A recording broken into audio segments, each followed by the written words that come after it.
Sri Gurubhyo Namaha. Welcome to the online teaching academy Ekalaiva, class 10 Social Science. Today we are going to read such an interesting topic from the economics division, chapter 3 Money and Credit. So, money is playing an important role in everybody's life. Of course, the usage of money is inevitable in our everyday life, isn't it? So in this chapter, we are going to discuss about the history of money and how various forms were used at different times. Okay, if we want to purchase something, if we want to buy something, we use money to purchase that product, isn't it? And also, some services are being exchanged with the use of money. Of course, people do transaction with the use of money. Have you ever wondered why the transactions are made in money? Because the answer is very simple. The person holding the money can exchange it for any commodities in the market. Okay, so let us step into our lesson, children. So today we are going to learn about the barter system, modern forms of money, deposits with bank, and about check. So now we will see about the barter system. Okay. So listen here. In the early ages, during the early ages, no, the people were used to exchange their commodities. Okay. So that is called barter system. So, in a barter system, commodities are exchanged with commodities without the use of money. That is called barter system. If I say that a person A is having wheat, person B is having milk, but a person A need milk, but person B need wheat. So in this case, both the people can exchange their product, can exchange their commodities. So in this exchange, there is no use of money. So people simply exchange their product without use of money. That is called barter system. Okay. So here both the parties have agreed to sell and buy each other commodities. This is also called as double coincidence of want. Okay.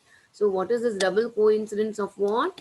Both the parties have to agree to sell and buy each other commodities. Okay. So this is called as double coincidence of wants. Okay. So here you can see the image that shows about the barter system. So people can exchange their goods without use of money. And of course, what a person desire to sell is exactly what the others wish to buy. So this is called double coincidence of wants. Okay. And now we are going to see another important thing, that is money acts as a medium of exchange. Okay. So listen here children, if it is a barter system, if you take an example like there is a shoemaker and there is a wheat growing farmer.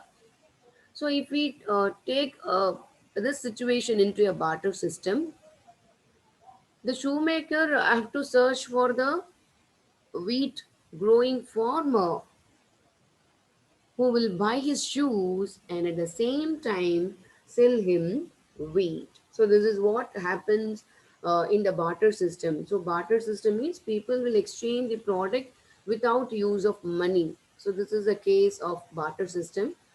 Okay, but if there is a use of money, what happened then? The shoemaker need not to search for the wheat growing farmer. Okay, so instead the shoemaker can find a good buyer for his shoes. Once the shoemaker that is shoe manufacturer, exchange his shoes for money, then he can purchase anything. So once the shoemaker converted his shoes, that is, exchange his shoes for money, he can purchase not only the wheat and any other product in the market. So in this way, what happens? The money eliminate the need of double coincidence of want, and thus it acts as a medium of exchange. Okay, is it clear, children? So listen here. If it is a barter system, the shoemaker have to look for a wheat growing farmer who will buy his shoes and at the same time sell the wheat. So this is what happened in the case of the barter system. But if there is a use of money, the shoemaker need not look for the wheat growing farmer. Instead, the shoe manufacturer has to find out a good buyer for his shoes. Once he has exchanged his shoes for money, he can purchase not only wheat, and he can purchase anything which he wants. Okay, this is what. So, this is how money acts as a medium of exchange. Okay, and now we are going to analyze the various forms of money. Okay, if you take the olden age, there is earlier age, the people use the various objects as money. For example, they used cattle and grains as money, and then after some time, thereafter, what happened? They started to use the precious metals such as the gold, silver, copper, coins. Okay, but now, and in the modern times, we are using the modern forms of money. So, what is this modern forms of money? It includes paper notes and coins. So, we are using paper currency, paper notes and coins. So, this is a modern form of money. Okay.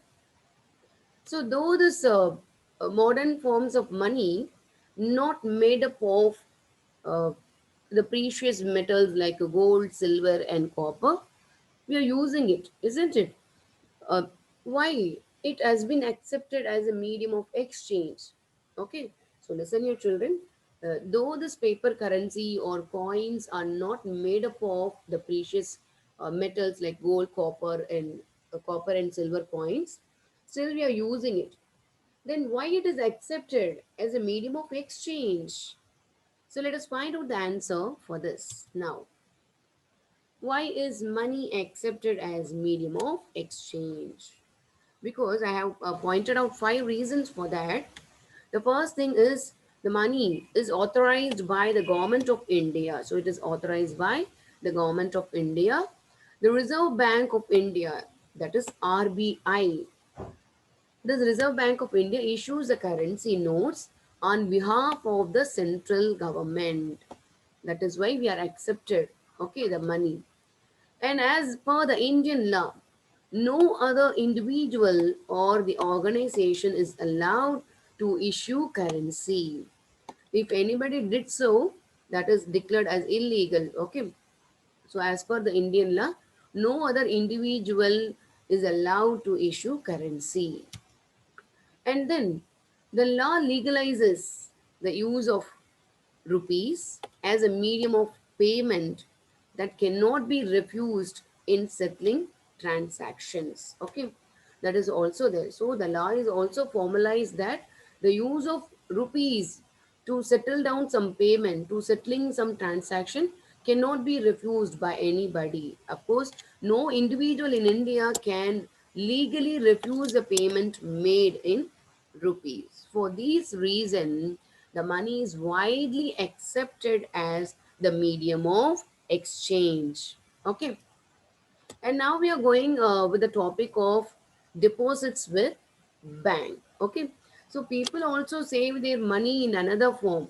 Okay, so what is that? They will save some amount of money in the bank. Okay, so listen, your children. So in the beginning of the month, people will receive salary, isn't it? So in the beginning of the month, people will have some amount, some cash with them. So the people will deposit some amount with a bank by opening a bank account. Okay, so people deposits money with the bank by opening a bank account in their name, and bank also accept the deposit. So the bank will accept this deposit and also pay an amount as interest. So the bank in return it will pay interest on the deposits. So whatever people are depositing, so depends on the money, they will put some interest on the deposits. Okay, so this is how the people's money kept safe in the bank. And also people have a facility that they can withdraw the money whenever they require. So there is a provision uh, that is, people can withdraw their money whenever they require. Since the deposits in bank account can be withdrawn on demand, these deposits are called demand deposits. Okay, so people can go to bank at any time and can withdraw some amount from their bank account. So the people can withdraw on demand. These deposits are called as demand deposits. Okay, and this demand deposit, no, this offer one more interesting facility. It's offering another interesting facility, that is nothing but check. Okay, so you would have heard about sometimes, no, the payment being made by the check instead of using cash, right? So what is this check? So the check is a paper instructing the bank to pay a specific amount from a person account to the person in whose name the check has been issued. So that is what we call as check. So what is check, children? It is a paper that instructing the bank to pay some amount from the person account to the person in whose name is specified. So you can see in this model of the check, model check here. So what name is written in the check, children? N. Srinivasan. So listen here. You can the check has been given to the person called a person known as Srinivasan, and you can notice that amount. Okay, so 6,493. Okay, so the check is a paper that instruct the bank to pay some amount from the person account to the person in whose name the check has been issued. Okay, and also this check, no, it make possible to directly settle payment without use of money, without use of cash. So that is the one more interesting thing, one more fact about the check. So the check facilitated to settle down the payment without use of cash. Okay, so this is what about the cash, children, check, children.